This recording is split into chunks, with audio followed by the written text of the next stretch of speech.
Santos y amados hermanos, el pastor Pedro Saavedra les saluda y estamos siguiendo adelante en esta serie El verdadero evangelio, las buenas nuevas del reino. Usted escucha los audios que tienen que ver con la segunda parte de esta serie de 5 partes. El libro de Mateo no enfatiza ni en el conocimiento bíblico ni en los dones. Más bien pone énfasis en la semilla de la vida divina y en el crecimiento de esta semilla con la consiguiente transformación a fin de producir los minerales útiles para la edificación de la iglesia. Todo esto es lo que vemos allí en Mateo 13. El Señor le dijo a Pedro que era una piedra y le anunció que él edificaría su iglesia y le daría a Pedro las llaves del reino. Esto es en Mateo 16. Estos son algunos asuntos básicos hallados en el libro de Mateo.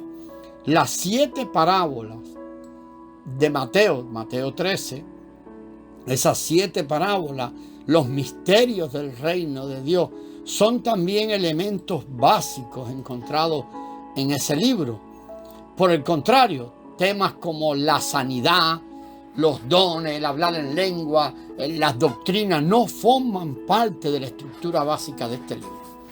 La estructura básica está conformada por la semilla, el crecimiento de esta, la transformación y la edificación. Ciertamente no estamos hablando de oponerse o que nos oponemos al conocimiento bíblico ni a los dones, pero queremos dejar a un lado todos los asuntos que se enfaticen demasiado y quiten la atención de la vida. Algunos de los que se enfocan en los dones no les interesa otra cosa que hablar de eso, ya sean sanidades o lenguas u otros dones. La iglesia no es una iglesia dedicada a eso. Ese no es el asunto fundamental, aunque algunos hayan sido muy ayudados por estas cosas. Los asuntos básicos son la semilla, el crecimiento, la transformación y la edificación. Ya hemos visto lo que es sembrado como semilla en Mateo 13 y es desarrollado en 1 Corintios 3.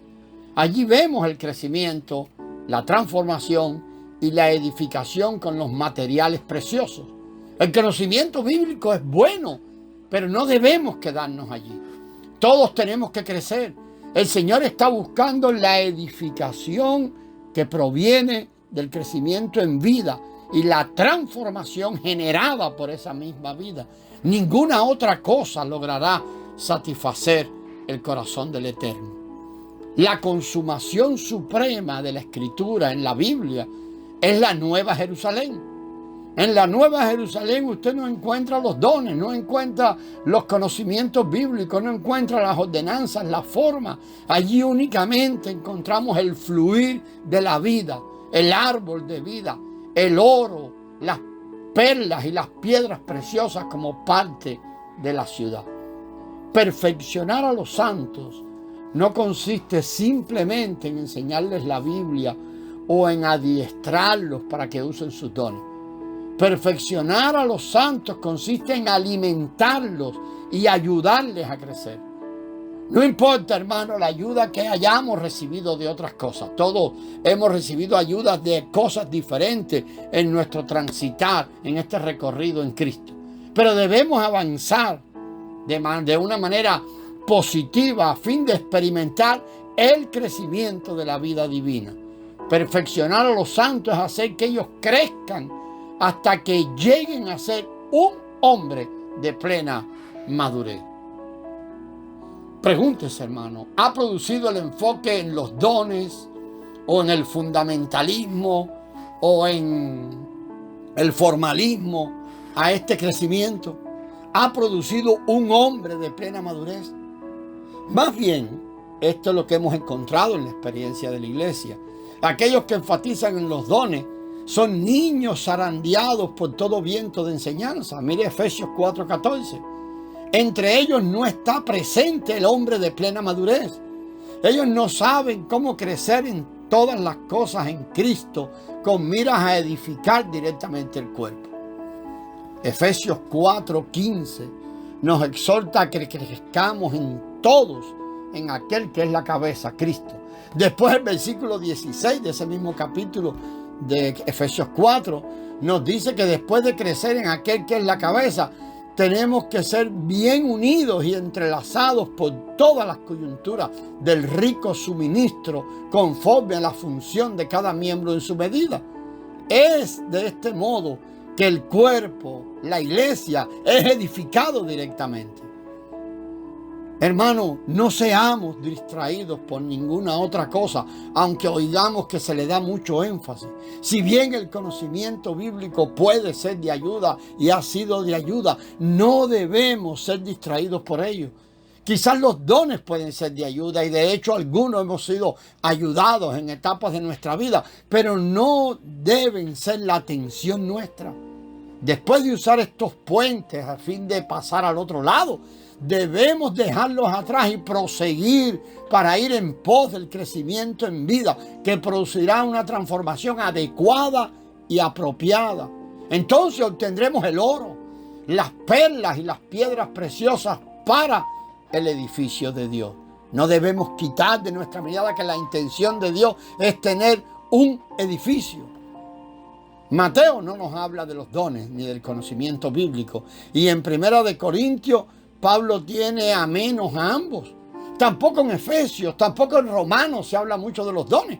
Aunque bueno, en Romanos allí hay una mención y ahí hay sobre todo un don que se menciona muy bien, el don de hospitalidad. Y algunos otros, pero bueno, el don de hospitalidad. Ciertamente necesitamos del don de hospitalidad. Aunque algunos hablan mucho de los dones de sanar, de hacer milagros, de hablar en lengua, y tal vez aunque haya sanado algunos, si tiene que hospedar a 3 visitantes en su casa por un periodo de tiempo, probablemente se ponga en evidencia cuán poco crecimiento tiene de la vida divina. Necesitamos el crecimiento en vida. Para la edificación de las iglesias locales no necesitamos de los dones. Cumplen una función en un lugar, pero no necesitamos de enfatizar en esto. Lo que necesitamos es enfatizar en el crecimiento de la vida divina. Ahora veremos la cosecha en Apocalipsis. Recuerde que hemos venido estableciendo que la semilla está en Mateo. Hay un ligero brote allá en los Hechos. Hay un crecimiento y florecimiento de esta semilla en las epístolas. Y la cosecha está en Apocalipsis. El cuadro de la ciudad presentada en Apocalipsis 21 y 22 es muy claro. Aquella ciudad no está edificada con barros o ladrillos. El Señor quiera ayudarnos a ver esto. No está edificada con barros o ladrillos. Todas las ciudades que fueron construidas por el enemigo como edificios falsos fueron hechos con ladrillo. La torre de Babel fue hecha de ladrillo. Mire Génesis 11:3. Así como también las 2 ciudades que edificó Faraón usando a los esclavos israelitas. Éxodo 1:11 y Éxodo 1:14. Los ladrillos están compuestos ¿de qué? Del barro más la labor humana. Pero Dios jamás edifica de esta manera. Su edificio está compuesto de oro, perlas y piedras preciosas. No tiene nada de barro, ni nada hecho por manos humanas, ni debido al esfuerzo humano. El edificio de Dios es maravilloso a nuestra vista, porque es completamente obra suya. Ningún hombre puede manufacturar los materiales requeridos para el edificio de Dios. No hay manera que nuestro esfuerzo humano pueda producir Cristo. El oro, las perlas y las piedras preciosas son producidos por Dios mismo mediante un proceso muy peculiar que Él se los reserva. Todo lo que forma parte de la Nueva Jerusalén ha sido transformado. Es vida en resurrección. En el centro de esta ciudad está el trono de Dios. Mire Apocalipsis 22, versículo 1 y versículo 3, lo cual denota el reino. El trono representa la autoridad reinante. El gobierno y reinado de Dios están allí. Del trono sale entonces un río de agua de vida que riega toda la ciudad. Y dentro del río de la vida crece el árbol de la vida que alimenta la ciudad. En versículos 1 y 2 de Apocalipsis 22. Este cuadro significa que regar y alimentar producen el crecimiento, la transformación y la edificación.